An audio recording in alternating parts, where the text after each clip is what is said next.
এলোমেলো গল্পের আজকের নিবেদন পৃথিবীর অন্যতম মানুষ যারা গড়ে প্রায় 120 বছর বাঁচে।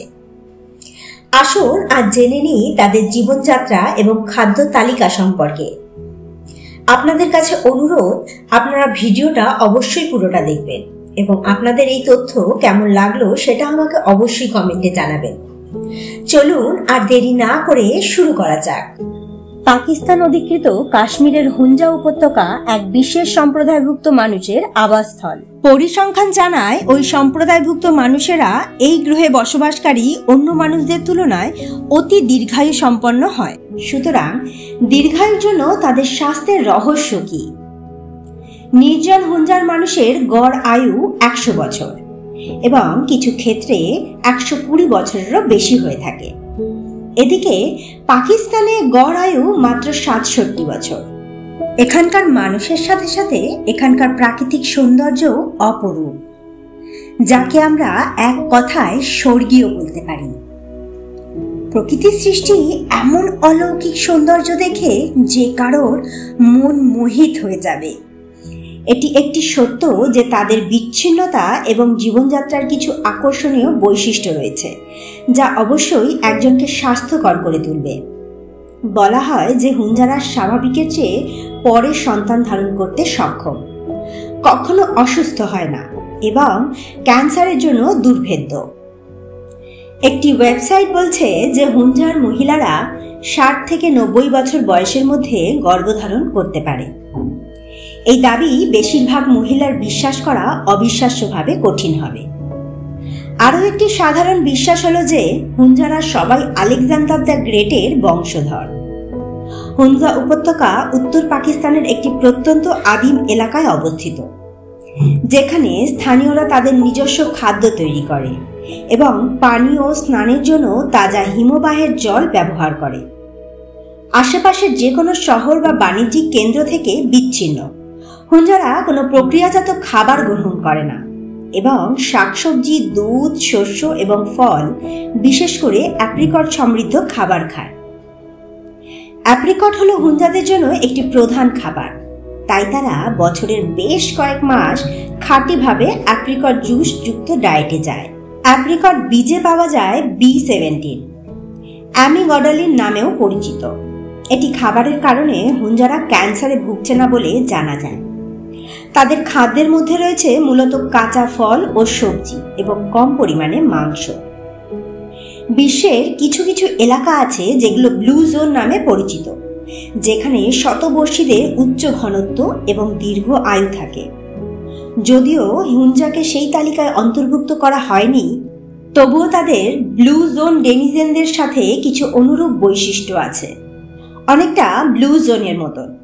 হুঞ্জারা উচ্চতায় একটি এলাকায় বাস করে, যেখানে তারা শারীরিকভাবে কঠোর কাজ করে।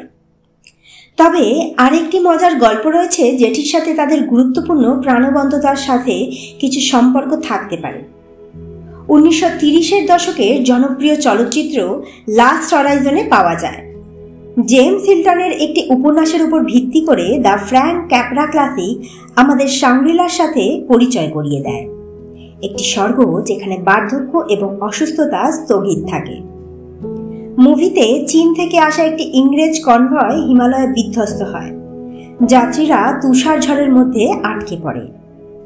ক্রুকে স্থানীয়রা আবিষ্কার করে এবং একটি শান্ত উপত্যকায় নিয়ে আসে, যেখানে তারা ঝড় থেকে আশ্রয় পায়। এই জাদুকরী স্থানের নাগরিকদের শত শত বছর বয়সী, অসুস্থতা মুক্ত এবং নিখুঁত স্বাস্থ্যে বলা হয়। কনভয়ের একজন গুরুতর অসুস্থ সদস্য তার শক্তি ফিরে পেতে শুরু করে যখন প্রত্যেকের বয়স সময় মতো স্থগিত বলে মনে হয়। যখন কোনো চরিত্র শাংরি-লা ছেড়ে যায়, তারা তাদের আসল বয়সে ফিরে আসে। অনেকে বিশ্বাস করেন যে ক্যাপরা তার শাংরি-লার ধারণা ভিত্তি হিসাবে হুঞ্জা উপত্যকা ব্যবহার করেছিলেন, যা পরবর্তীকালে হুঞ্জা উপত্যকাকে ঘিরে দীর্ঘায়ুর কিংবদন্তির জন্ম দেয়। কিন্তু হুঞ্জার সাথে জড়িত কিছু অমীমাংসিত রহস্যও রয়েছে, যেমন তাদের ভাষার উৎপত্তি।